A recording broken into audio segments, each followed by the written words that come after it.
Hola, ¿qué tal amigas, amigos televidentes en Extra Plus? Un gusto saludarles, darles la bienvenida a esta edición, sumando vigores en este arranque de Semana de Pascua. Esperamos que haya descansado, si pudo descansar en estos días de Semana Santa, y arrancamos con nuevos vigores que vamos a sumar en Extra Plus para crecer juntos, para cambiar juntos. El 24 de febrero recién pasado empezó Rusia una operación militar especial que tenía como principal objetivo la desnazificación de Ucrania y su desmilitarización. Ya hemos conversado sobre esto en programas anteriores, no nos vamos a meter mucho en esto, sino que vamos a ver con nuestro invitado Manuel Espinosa Jarquín un poco de las novedades que hay casi 2 meses después del inicio de esta operación militar especial. Muchas gracias por estar con nosotros, Manuel. Hermano, muchas gracias por invitarme, porque siempre es un honor. En un programa que hicimos allá al inicio, en los días posteriores al 24 de febrero, yo creo que todavía no habíamos entrado a marzo, cuando platicamos, decías que este iba a ser un conflicto localizado, es decir, que no se iba a desbordar hacia otras naciones, o hacia otros lugares, por lo menos en la parte bélica, porque lo cierto es que el conflicto está globalizado, especialmente en Occidente, y cuando digo Occidente es América, que tiene los efectos de Norteamérica, y Europa, principalmente, donde se vive este conflicto, ¿no? Pero bélicamente el conflicto se ha mantenido en Ucrania y la frontera rusa con Ucrania, ¿no? ¿Seguís considerando a estas alturas que el conflicto va a continuar localizado? Lo que pasa es que con este término de la guerra proxy, las partes que uno no ve que están en conflicto sí participan, no entran en choque directo, ¿verdad? Sí, pues, pero es decir, yo lo que voy es que no están sonando las balas en sus territorios, pues. Bueno, todavía no, todavía no, pero el hecho de que una nación, miembro de la OTAN, dote de armamento a Ucrania, está en guerra indirecta, ¿verdad?, con Rusia. Inclusive la dotación de armamento es letal. Entonces simplemente están utilizando de sustituto a Ucrania para entrar en guerra directa.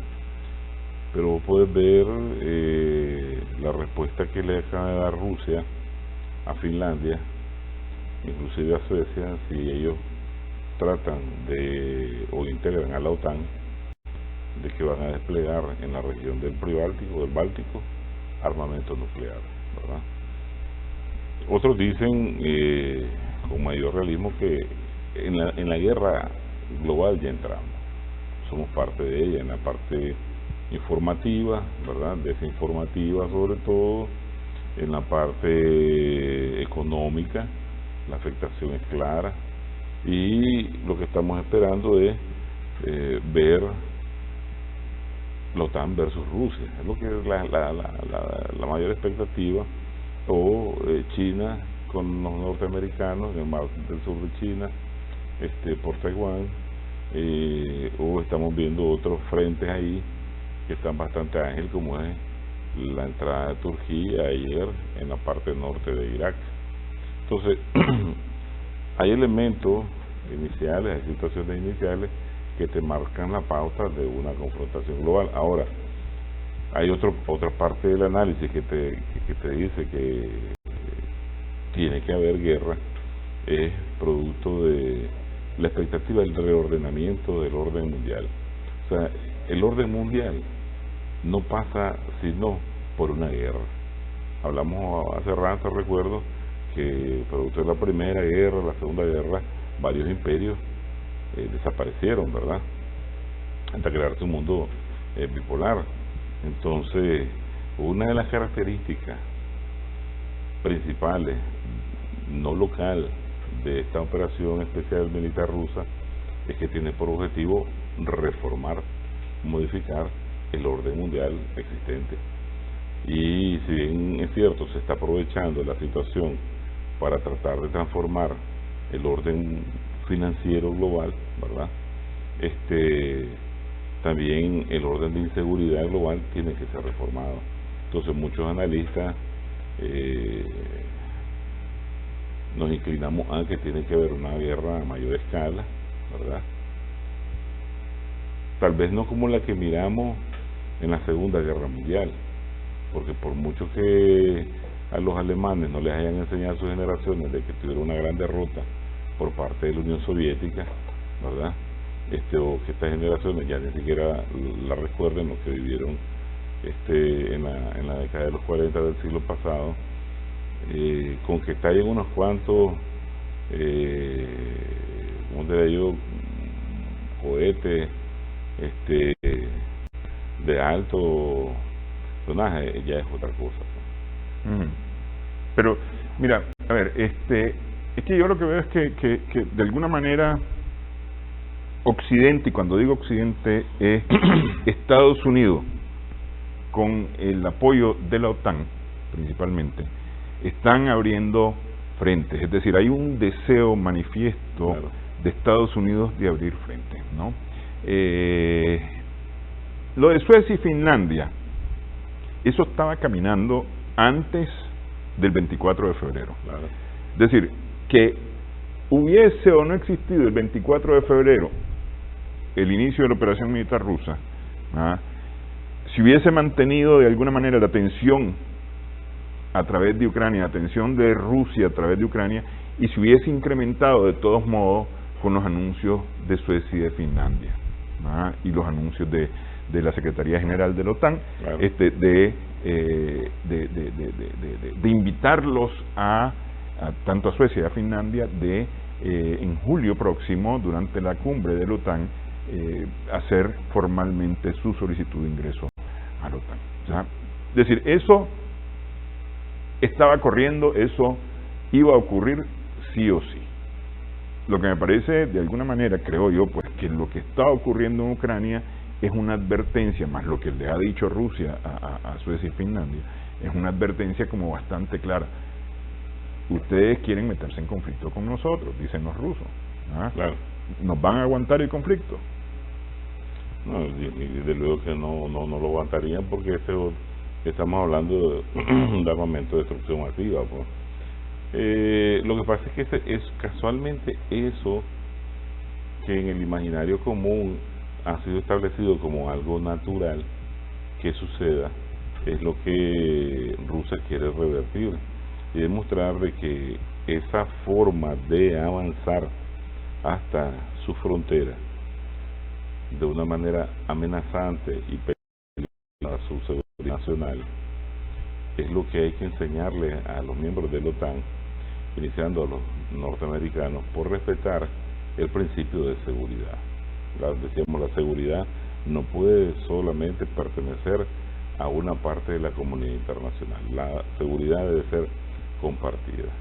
Porque se ha puesto fácil el ejemplo. El hipotético caso, pues, ¿aguantarían los norteamericanos la instalación de bases rusas en la frontera con México? O mira lo que sucedió pues en la crisis de los misiles, que le hemos hablado hasta la saciedad. Entonces, ¿por qué ellos se asustan? Porque ellos entran en pánico, ¿verdad? Y Rusia no puede entender que entre mayor miembro integren a la OTAN y cerca de su frontera, el peligro es inminente. Por ahí decía un norteamericano algo sencillo el otro día: si a China le preocupa que los norteamericanos dominen y usen como peón cercano en su tablero de ajedrez a una islita como Formosa, como Taiwán, ¿verdad? ¿Cómo no le va a preocupar a Rusia que se apoderen de Ucrania, que es el país más grande de Europa? Pero no solo eso, allí hemos estado claros de que hay objetivos específicos, militares, políticos, humanitarios en ese conflicto, pero también hay económicos. Mira, Ucrania y vos lo sabés, porque estudiamos allá, un país altamente industrializado, inclusive con capacidad de producción de armamento nuclear, ¿verdad? ¿Qué pasó? Toda la conquista que la revolución bolchevique, la Unión Soviética, bajo su modelo socialista, dejó, se lo robaron al pueblo. O sea, todos esos oligarcas ucranianos, pues ahí muchos no entienden la visión marxista, ¿verdad? De encontrarle el fundamento económico al conflicto. Entonces, ahí, cuando desapareció la URSS y se separaron, ¿verdad? Y los bielorrusos y los rusos y los ucranianos, cada quien se quedó, ¿verdad?, con aquella parte que se había construido con la Unión Soviética.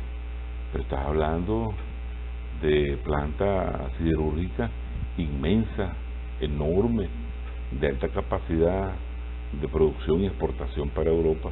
Esa famosa planta siderúrgica Azovstal, ¿verdad?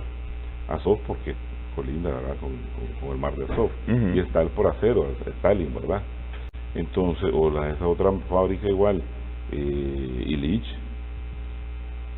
son plantas siderúrgicas inmensas para abastecer a toda Europa de metales, de hierro, de acero. Eso le pertenecía al pueblo soviético. Todas las líneas ferroviarias, todos los sistemas de salud, hospitales, todas las minas y todos los minerales que ahí se encuentran, materiales raros, materiales blancos, llantar, lo que vos querrás, ellos tienen toda esa riqueza, ¿verdad? De repente está en manos ya de 5 o 6, un clan de oligarcas que no hicieron más que aprobarse de un bien soviético. Y si vos miras la pobreza en que se ve que vive, por ejemplo, la viejita que sale a recibir a las tropas rusas, con la bandera, a las tropas que ella cree que son rusas, sí, con la bandera soviética, y que marca una posición de dignidad, vos mirás que esa es la pobreza que le ha metido a Ucrania por el saqueo, de la corrupción que ha tenido a partir del 90. Pero esa misma, Manuel, esa misma corrupción y esos mismos oligarcas son los que toman el control de lo que fue la Unión Soviética, incluyendo a Rusia. Claro. Es decir, todos ellos, en todos los países que integraron la Unión Soviética, porque es un periodo. Es decir, se destroza el Estado, y estos aprovechan la oportunidad, porque es un asunto de oportunidad, y se hacen millonarios de la noche a la mañana. Pues es decir, hemos visto de las mismas películas rusas el crecimiento de la mafia, no solamente de las oligarquías, sino de las mafias y demás. Es decir, fue un fenómeno que en el caso de Rusia duró entre 15 y 20 años más o menos, es decir, del 91 a inicio o a mediados finales del 2000, buscando el 2010. A partir del 2010 eso empieza a cambiar. Es decir, en la última década eso empieza a cambiar y empieza nuevamente a fortalecerse el Estado en el caso de Rusia, que es lo que no sucede en Ucrania. Pero sí, ciertamente está esa parte económica. Claro. Nosotros aquí en Nicaragua de alguna manera la vimos con la privatización de los bienes propiedad del pueblo, del área propiedad del pueblo. Claro. Es decir, aquí hubo alguna pequeña industria, algunas empresas que tenían alguna fortaleza y se privatizaron a inicios de los 90, pues, a precio de guate mojado además, supuestamente por el derecho de los trabajadores. Yo conozco empresas que supuestamente quedaban divididas las acciones de forma equitativa para los trabajadores, y hubo 3, 4 vivos que le terminaron comprando a todos los trabajadores, 100, 200, 500 trabajadores le compraron su parte, y ahora ellos son los dueños de yo lo que me refiero es de que la gente primero es engañado con términos de la invasión rusa. Sí, ¿entendés? Sí. La guerra de Rusia, el oso ruso devorando a los pobres ucranianos. ¿Y por qué los oligarcas de Europa Occidental, los oligarcas de la OTAN, apoyan a los oligarcas de Ucrania? O sea, la gente debe de romper aquí con un mito. Aquí no hay ningún tipo de solidaridad hacia el pueblo ucraniano. Esta es una solidaridad entre mafiosos, entre ampones, ¿verdad? Entre monopolistas. ¿Por qué? Porque la riqueza de ese país está en juego. Mirá lo que decía en estos días la comisionada de la Unión Europea, que Rusia entraba a un default y entonces lo trataba de analogar como una bancarrota, ni a largo plazo. ¿Por qué? Porque se trata de todo eso que posee Ucrania, ponerlo de nuevo a disposición de ese pueblo y levantarlo, porque prácticamente Ucrania es un estado fallido. Por ejemplo, el dueño de esa planta siderúrgica, Azovstal, Rinat Akhmedov, para el 2013 tenía alrededor de 15.400 mil millones de dólares. Claro, ahora está en ruina, ¿me entendés? Por todo lo que está pasando ahí. Entonces vos te preguntás, ¿de dónde este tipo iba a sacar tanto? Y te acordás que para el 2018, en los programas que hicimos sobre revoluciones de color y todo eso, hablábamos que los que estaban a la expectativa de tomar el control del gobierno del país era para apoderarse de todo lo que se ha construido, y de repente decir, esto no funcionó, entonces yo me tuve que sacrificar y comprarlo, entonces yo lo voy a hacer rentable. Entonces con este cuento han hecho mucha plata. Entonces lo que se está ahí liberando es una guerra de capital enorme. No tiene nada que ver que si Rusia es buena, que si Rusia es mala. Sí tiene que ver el aspecto del nazismo y lo que estaba haciendo ahí con la parte oriental de Ucrania, que fue Rusia y Rusia. Ya eso lo tenemos claro. Entonces hay otra parte que trastoca el cambio del orden mundial, porque económicamente está claro que, y está dicho oficialmente, que uno de los objetivos de Occidente es arruinar la economía de Rusia. Al arruinar la economía de Rusia, y no solo con sanciones, una cifra estrambótica, 6.000 y pico de sanciones a un solo país, ¿verdad? Es crear una implosión. Y aunque ya dijeron hace rato que ellos no tienen la intención del cambio de régimen, como no, claro que sí te lo están haciendo, porque la población... No, pero además que lo han dicho. Sí, ellos están creando una situación de incómodo social, que al final terminan el resultado que esperaban. Sí, tiene como función crear insatisfacción hacia el liderazgo y cuestionamiento del liderazgo hasta cambiarlo. Y entonces este es el malo, entonces lo pongo porque con este va a ser todo diferente. Entonces, ¿qué sucede? Toda esa capacidad productiva y comercial que tiene Ucrania simplemente va a ser integrada a la capacidad que tiene, vamos a decir, Rusia con los estados del 6, ¿verdad? Y si no quieren los europeos comprar, pues ahí está Asia, ahí están China, la India acaba de dar una demostración de capacidad de compra para productos rusos increíble. Pues prácticamente Rusia ya le está comprando más de 20 productos estratégicos que los adquiría, y de Europa y de Estados Unidos se lo está proporcionando India, así como Rusia aumentó la cuota de venta de los recursos energéticos como gas, carbón. O sea, después de China es la India la mayor consumidora de carbón. Necesita producir mucho acero, necesita competir también con la India. Entonces, como que el planteamiento de los norteamericanos es más sencillo, pero es agresivo. Es destrucción de Rusia y manteniendo el status quo. Destruir a Rusia en una guerra proxy, y utilizando de proxy a Ucrania y desgastándolo. Y creo que lo decía al principio, empantanando a Rusia en una guerra prolongada cerca o en su patio ¿verdad?, en sus costillas, y ellos desde lejos, bien, gracias. Aquí ellos están simplemente movilizando una concepción de política exterior enorme que tenían, que era la construcción de la gran Europa, ¿verdad?, y están pasando todo a la construcción de la gran Euroasia, porque también vimos que en materia de política exterior la India rechazó la propuesta de Blinken de pegarse a las sanciones.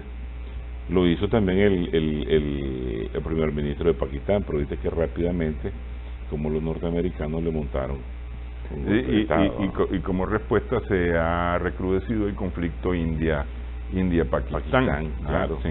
Porque ellos te alimentan eso. Que es lo que yo te decía, es decir, si no está metido directamente, por lo menos está empujando. Claro. En África, en Asia, y por supuesto no dejemos por fuera el mar de China, y el conflicto o la creación de un conflicto China-Taiwán. Vamos a hacer una pausa, si querés, hablamos acerca de esto al regresar. Estamos conversando con Manuel Espinosa Jarquín en Sumando Vigores en Extra Plus.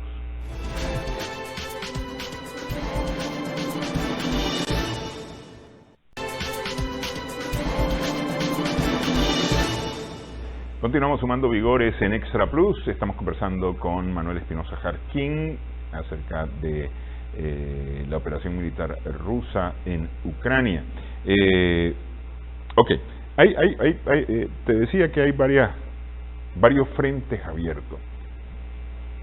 Decía, o revelaba más bien el padre Miguel de Escoto, hacia mediados de los 90, que Ban Ki-moon, siendo secretario general de las Naciones Unidas, había firmado casi de forma secreta con la Secretaría General de la OTAN un acuerdo para que Naciones Unidas trabajara con la OTAN, ¿no? Eso no pasó por la Asamblea General, por supuesto que no pasó por la visión de los países miembros, simple y sencillamente fue la Secretaría de Naciones Unidas con la Secretaría de la OTAN y comprometieron a todo el organismo mundial al servicio de la OTAN. Claro. Es decir, así se trabaja, esa es la forma en que se está trabajando. Nicaragua participa a través de las Naciones Unidas en las decisiones sobre la OTAN y la invasión a Afganistán, la invasión a Irak y demás, aunque nosotros no digamos que no, claro, pero por el sistema estamos ahí metidos, ¿no? O nos han metido. Entonces, de alguna manera, me parece que para Europa esa es una de las cosas que ha ocurrido, porque Europa tiene en lo general una relación importante con Rusia, ¿no?, que le significa a Rusia, solamente por el gas y el petróleo, le significan a Rusia más de 500 millones de dólares diarios de ingresos, claro, que el día de hoy, además, no han dejado de llegar. Continúan todavía, por cuanto el gas y el petróleo siguen siendo comprados por los europeos. Claro, y en rublos. Y en rublos, además. Sí. Pero vamos, es decir, por lo menos para entender, porque si te digo cuántos rublos son, claro, nos perdemos. 500 millones, más de 500 millones de dólares diarios. Claro. Es decir, si hacemos suma, estás hablando en estos últimos 60 días, 5 por 6, 30 mil millones de dólares han llegado a Rusia en estos últimos 60 días, producto de Europa, solamente de Europa. Entonces ahí hay una buena relación de alguna manera, por lo menos hay una relación comercial, y vos no te peleas con quien estás comerciando, ¿no? Claro. Sin embargo, Europa, porque yo lo que veo es que es Estados Unidos con Inglaterra principalmente los que están asusando. Los que están más largos son los que están asusando, los que están más cerca. Eso está como el pleito del colegio, ¿no? Que el que está alrededor del pleito lo empujan para que caiga en el pleito también, ¿no? Algo así. Claro. Y bueno, Europa se ha tenido que meter a este conflicto de alguna manera por una obligación, ¿no? Así como han querido obligarnos con las Naciones Unidas, por una obligación. Pero es Estados Unidos el que está empujando. Y me voy a ir totalmente al extremo oriental, hasta el mar de la China. Dale a estar jincando a China, porque China no se sumó a las sanciones contra Rusia, por un lado, pero además porque China es el principal desafío de los Estados Unidos, reconocido por varios funcionarios de ellos, por varios funcionarios norteamericanos. Así es. ¿Vamos a ver un conflicto similar China, Taiwán, similar al de Ucrania, digo, eventualmente? No creo, no porque China no pueda tomarse la isla de Taiwán, ¿verdad? Inclusive hace años calculábamos que los norteamericanos en entrar en apoyo directo, sé que se van a meter, porque ya viste que fanfarronearon mucho y que dijo nos dejaron solos, ¿verdad? Sí. Y que aquí vamos a hacerlos chillar y que las madres van a ver a la pérdida de sus hijos, esto y lo otro, y de repente dejaron solo al Zelensky, y el Zelensky ahí viendo de qué manera, pues pidiendo ayuda, porque la traición es algo muy cercano a la política occidental, pues más a la política de Washington. Entonces con China no se van a meter tampoco, ese es otro gigante, y no solo militar ya, sino que económico. Pero bueno, decíamos eso también de Rusia, no se van a meter con Rusia. Y sin embargo, es decir, porque no es solamente meterse, sino que empujaron a Rusia en los últimos 8 años, viendo el tema de Ucrania, en los últimos 8 años fue empujar. Es que esa es la intención, claro, es que esa es la intención. La intención siempre ha sido arrastrar a un conflicto, ¿verdad?, que desgaste a Rusia, como el que tenés ahorita en Ucrania, pero también esos flashpoints que vos mencionás, por ejemplo, como Siria, donde la participación de los rusos después de septiembre del 2015 ya es fuerte, ¿verdad? En el caso de China, bien decía vos que ellos han iniciado más el proceso del desgaste económico occidental, sobre todo norteamericano, desde la perspectiva comercial, financiera, tecnológica, que los rusos, ¿verdad? Los rusos lo que están haciendo es metiéndose en esa estrategia, uniéndose con China en esa estrategia de desgaste, vamos a decir, occidental, con una situación de fuerza militar amenazante como nunca para la fuerza occidental. Y repito, prueba de eso es de que ellos no dieron, pues, lo que la gente creyó, que inmediatamente se iba a volcar la OTAN a chocar y meter tropas en Ucrania en defensa, pues, o en contra de Rusia. Mira, sabemos que el dólar no vale nada, el dólar no tiene ningún valor, y tanto Rusia y China como la India han estado aumentando sus reservas en oro. Desde hace rato, desde hace años, hay una guerra de divisas, y en toda, vamos a decir, la parte asiática, como en la misma China, han querido tener una moneda regional como el euro. Y los chinos una divisa tan fuerte como el dólar. Y el chantaje norteamericano ha sido brutal.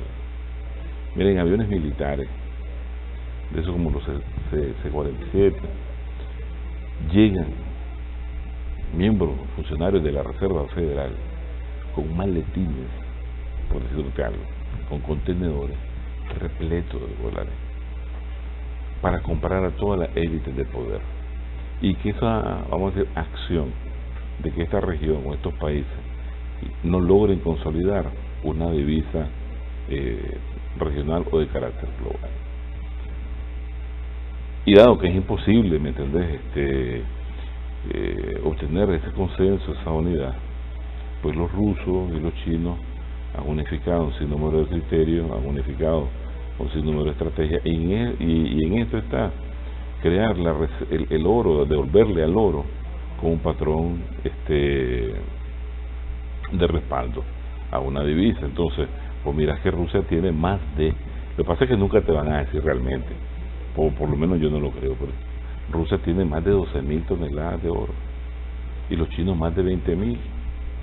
Ahí ya tenés casi 30.000 toneladas de oro. Los norteamericanos solo tienen 8.000 y piquito, no compiten, ¿sí? Entonces, y los rusos y los chinos pueden respaldar su moneda y los norteamericanos no. Entonces, por eso es que vos ves que y a Saddam Hussein lo terminaron ahorcando, a Gaddafi, viste cómo lo exterminaron, ¿verdad?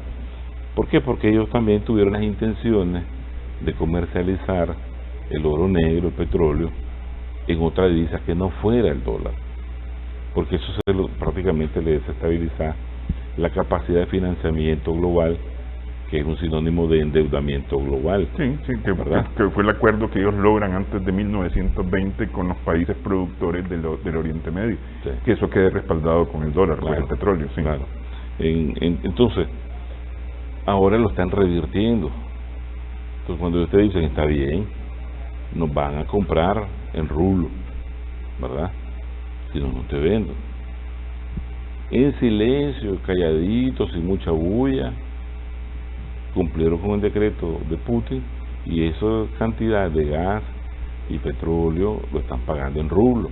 Lo que pasa es que ellos no te van a publicar. Pero todavía voy un poquito más allá, Manuel, sí. Porque es decir, a ver, países productores importantes como Arabia Saudita y Qatar, sí, que nada tienen que ver, digamos, por lo menos así a una vista de pájaro, no tienen nada que ver con Ucrania ni con Europa, ellos están aparte, ellos ya empezaron a hablar de monedas distintas al dólar para el pago del petróleo.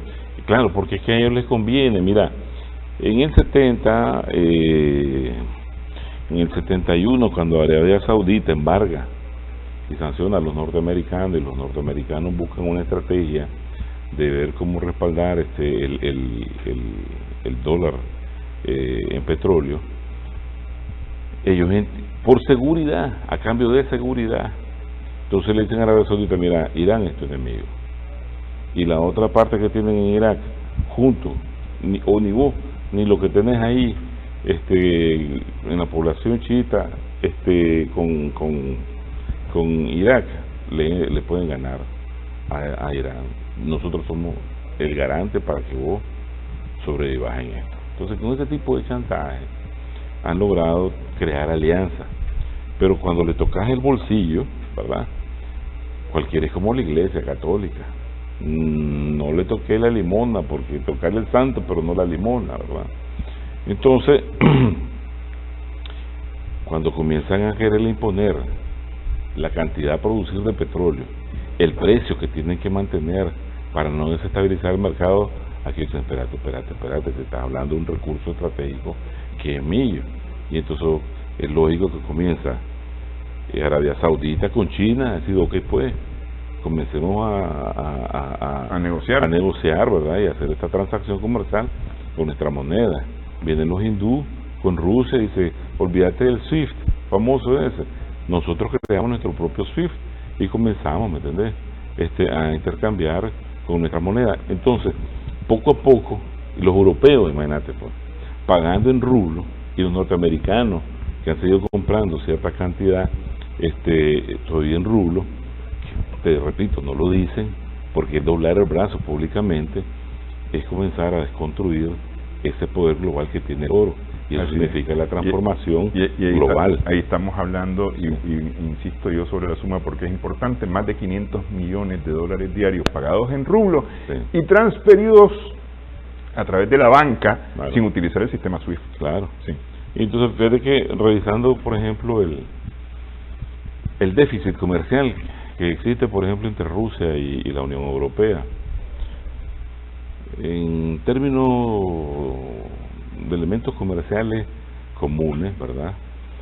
Hay un déficit a favor de la Unión Europea de 69.000 millones de dólares, pero cuando vos metes esos productos energéticos, como decir, el petróleo, el gas, el carbón, que todavía no se han podido separar de él, la balanza es igual.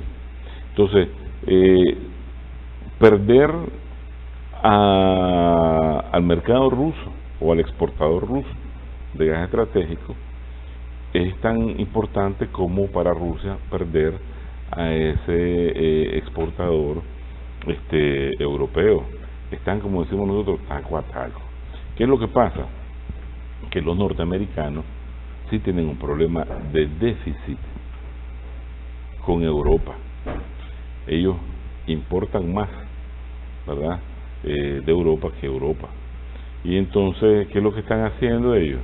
Como ahí trabajan y se acuerdan la élite del poder económico, ellos acuerdan, me vas a pagar el dólar, me vas a pagar el gas más caro, ¿verdad?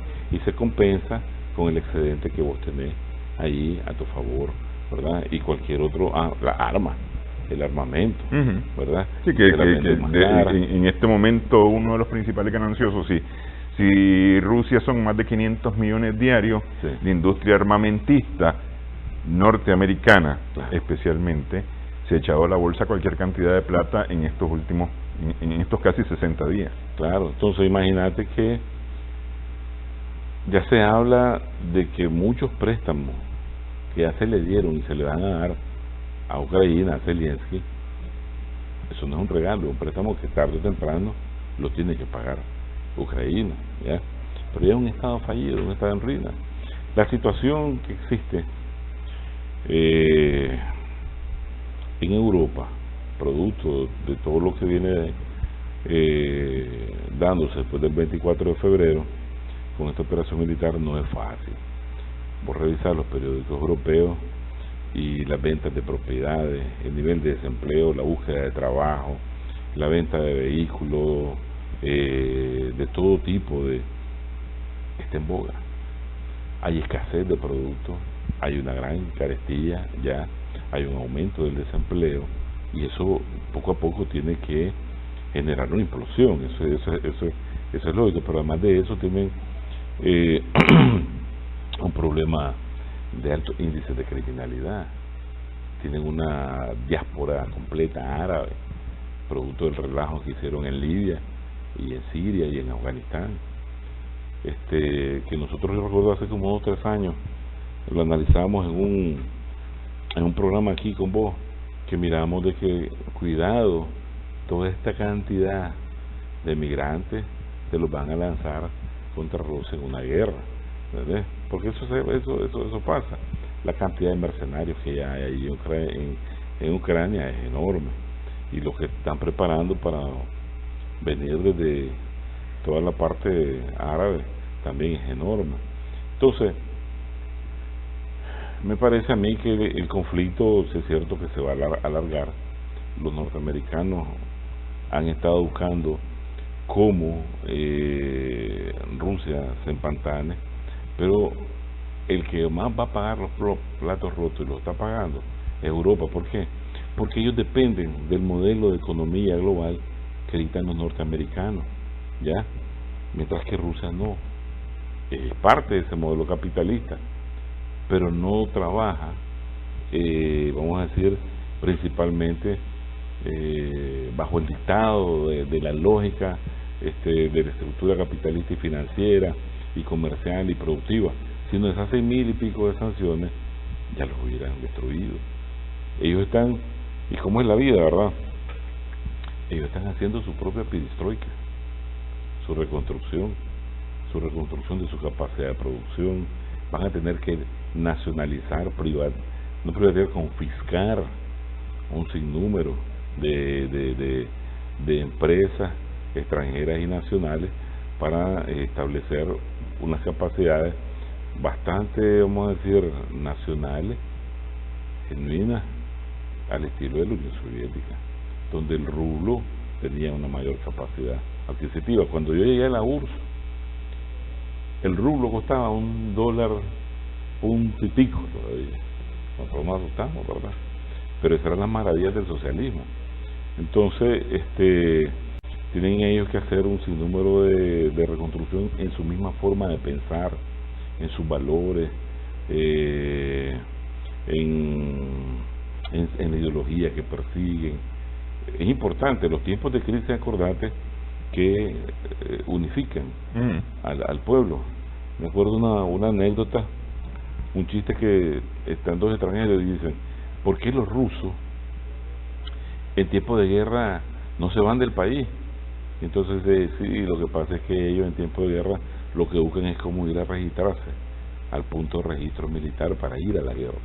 Ya, o sea, no es el pueblo que cuando mira la cuestión dura, como aquí los puchos, que te gritan en vez de patria libre o morir, patria libre o Miami. Ya, entonces eso te puede decir dar un horizonte de que si es cierto el conflicto va para largo, para la misma Rusia es dura, ¿verdad? El default que están tratando de crear es artificial. Cuando registras la deuda pública de Rusia, estás hablando de casi 59 mil millones de dólares, pero de esos 59 mil millones, 39 mil millones están en 15, vamos a decir, obligaciones que se van a pagar del 2022 al 2047. O sea, no hay una razón.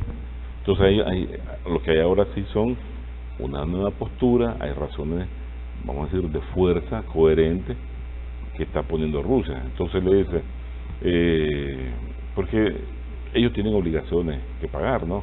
Entonces está bien, si vos me regresás el dinero que me tenés congelado, porque lo que hacen esto es congelar, robarte ese dinero. A Libia se lo robaron, Sí. a Venezuela se lo han robado, y te dicen, no, después cuando cambie el régimen se lo vamos a retornar al pueblo en el nuevo gobierno democrático que venga. Mentira, pues. Entonces, si no me das lo que me tenés ahí congelado, es más, te voy a pagar, pero te lo voy a pagar en rublo, ¿ya? Que está respaldado con el oro, porque la suma que le tienen ahí es astrombótica. Se habla de entre 350 mil millones de dólares a 650 mil millones de dólares. O sea, un golpe duro prácticamente. Les vendiste, ¿me entendés? Les depositaste en su cuenta y se te quedaron con el dinero, sí. Les regalaste todo, ¿ya? Entonces, es una forma mafiosa de mantener el dominio global. Y lo que pasa es que la gente, lógico, imagínate, desconocemos finanzas globales, hasta la economía política aquí, pues la desconocemos. Ok, mira, vamos a hacer una pausa, para avanzar. Estamos sumando vigores en Extra Plus, conversamos con Manuel Espinosa Jarquín.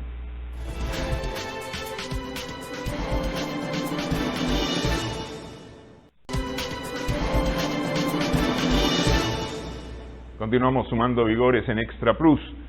Antes de meternos a la parte militar, los Biden, ¿qué están ganando? Porque es decir, aquí hay que recordar, y a veces se nos pasa por alto, que los Biden tienen cualquier cantidad de negocios ahí en Ucrania. Justamente hay que hacer un poquito de memoria, 2 años atrás, 3 años atrás, cuando justamente esos negocios y ocupar, como decimos en Nicaragua, la pata de Biden, vicepresidente de Obama, para fomentar esos negocios en Ucrania, para chantajear a Ucrania para que permitiera los negocios, fue parte de la campaña electoral, o algo que se utilizó durante la campaña electoral de Biden. Y se nos olvida a veces eso. ¿Cómo están los negocios de los Biden en Ucrania? Bueno, tengo entendido que están bien mal, porque inclusive algunas propiedades que tenía el hijo de Hunter Biden en la parte oriental de Ucrania ya recibió una lluvia de cohetazos, ¿verdad? Hay una situación de guerra, pero además de que en un negocio está mal, hay otra parte de prestigio, porque están ligados a los laboratorios secretos biológicos, que esa es otra parte. Y después, tarde o temprano, le va a rebotar ahorita en las elecciones intermedias que vienen. O sea, pensar para Biden que pueda reelegirse, todo el mundo está hablando de que por su ya estado senil, lo que tiene es que cederle a la Kamala Harris, que para eso fue realmente que se le escogió a ella como vice. Pues nosotros hicimos un análisis el año que para las elecciones presidenciales norteamericanos, y al estudiar a cada uno de los candidatos para presidente, dicen que encontramos, pues, por ejemplo, la relación como hermana del asistente de toda la vida de Hillary Clinton. Y vos sabés que Hillary Clinton, los Clinton y George Soros son los dueños del Partido Demócrata, ¿ya? Ahí no hay nada de democracia, todo es mafia, todo es poder. Entonces, y es lógico lo que decís, pues, el hijo de este presidente, cuando era vicepresidente, ha estado utilizando su estatus para hacer negocios, y no solo con Ucrania, y en las Filipinas, y en China, ¿verdad? Entonces, ahorita vos sabés que está muy sonado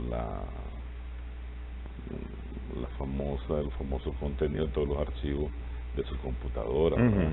Sí, archivos que incluyen los abusos sexuales de Hunter Biden y también de su padre. Y que tanto habló Trump, ¿verdad?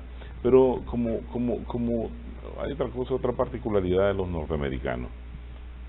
Todo presidente comienza con un escándalo que tarde o temprano lo va a llevar a el desfiladero. Entonces, el Estado profundo, el poder profundo siempre tiene un as, ¿verdad?, escondido para tener los elementos necesarios, o para que se quede bajo chantaje, o para meterlo en impeachment y se vaya fuera del juego. Entonces, eso es parte de la particularidad democrática del gobierno norteamericano. Ok. En la parte militar, hay muchos que dicen, pues, y lo has mencionado vos, el empantanamiento ruso, pensando un tanto en Afganistán, lo que ocurrió con la invasión de Afganistán, la invasión rusa de Afganistán, porque hay que recordar que Afganistán ha tenido en estos últimos años la rusa primero y la norteamericana después, y que ninguna de las dos ha terminado en victoria para los invasores, sino todo lo contrario, las dos. Entonces se apuesta de alguna manera a Occidente, a que en Ucrania le va a pasar lo mismo a Rusia.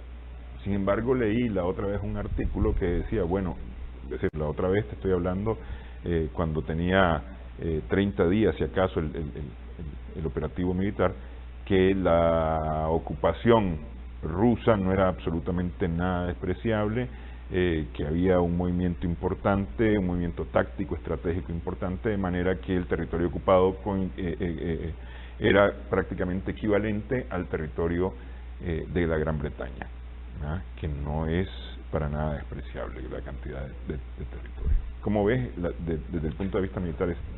Mira, rápido, bueno, es que esta es otra cosa, los términos que se manejan, la invasión soviética en Afganistán, pero bajo un acuerdo, un protocolo, los soviéticos fueron llamados a asistir al gobierno de ese entonces. Esa fue una. Dos, hay muchas cosas que habría que analizar sobre la parte de la derrota, ¿verdad? Pero no nos metamos a Afganistán, veamos Ucrania. Es que hay que hacer la analogía, porque no es lo mismo la salida que tuvieron los soviéticos que la estampida que tuvieron los norteamericanos en agosto del año pasado. Los soviéticos salieron a los 4 años, cayó el régimen de Nazibullah, ¿verdad? Y estos salieron después de 20 años, el doble de la presencia militar que tuvieron los soviéticos. La lógica aquí, la analogía más cercana es que es cierto, que provocan una situación para que ellos entren, ¿verdad?, en una situación de guerra de ese nivel, como fue el de Afganistán y ahora el de Ucrania. Me parece que los tres objetivos básicos, liberación, función humanitaria de los pueblos del Donbass, la desmilitarización y la desnazificación, están siendo cumplidas en esta primera etapa que culminó y en esta segunda que comienza, con la única particularidad que se ha visto lenta porque no es la forma arrasante de los norteamericanos. Llámese Dresden, o sea que Dresden la bombardearon, esa ciudad alemana, a final de la Segunda Guerra Mundial, solo para que a los soviéticos que estaban entrando no les quedara más que ruina y piedra, ¿verdad? Pero en esa estrategia murieron más de 200.000 alemanes. Hiroshima y Nagasaki, ¿verdad? Vietnam, Napalm, Fósforo Blanco, la misma Yugoslavia, Bardeo, Irak. Entonces, por no aplicar esa estrategia de arrasamiento masivo, sino que golpes quirúrgicos a infraestructura, vehículos militares, estaciones de radiolocalización, pistas, aeropuertos, etcétera, etcétera, el avance ha sido lento. O sea, Rusia puede traspasar Ucrania. La CIA decía que se la tomaba en 3 meses, toda Ucrania. Desde ahí eso te dice la fuerza de ese ejército. Y ahí estás viendo que están luchando alrededor de 500.000 tropas ucranianas contra 150.000, ¿ya? Y sin embargo, ya se le tomó esa parte, como decir, del tamaño de Inglaterra. Y aún tratando de evitar al máximo los daños de vidas colaterales, ¿verdad? Vos mirás que hay ciudades, regiones enteras que no tienen ningún tipo de daño. Inclusive ya la gente volvió a la normalidad, las estructuras del gobierno en Donetsk, en Luhansk, están volviendo a la normalidad. No ves aquello, pues, tierra arrasada como Siria, etcétera. Entonces, en esta segunda etapa yo creo que va a haber un mayor empuje. Prueba de esto fue lo que le demandaron a los ucranianos que estaban en esta parte acorralados en el Mariupol, o que se rendían, ¿verdad? O que se iban a unir a Dios. Y entonces ahí la utilización del armamento todavía es superior. Estamos viendo la utilización de armamento todavía de los 90, todavía mucho de la Unión Soviética. Pero ahora, por ejemplo, para Mariupol, para sacar o hacer rendirse estas tropas, están utilizando ya un mayor equipo. Por primera vez estamos viendo volar a los cines blancos, bombarderos estratégicos, pero en plano europeo, ¿verdad? En plano europeo, esos sistemas TOC 1 o TOC 1A, o los misiles Calibre.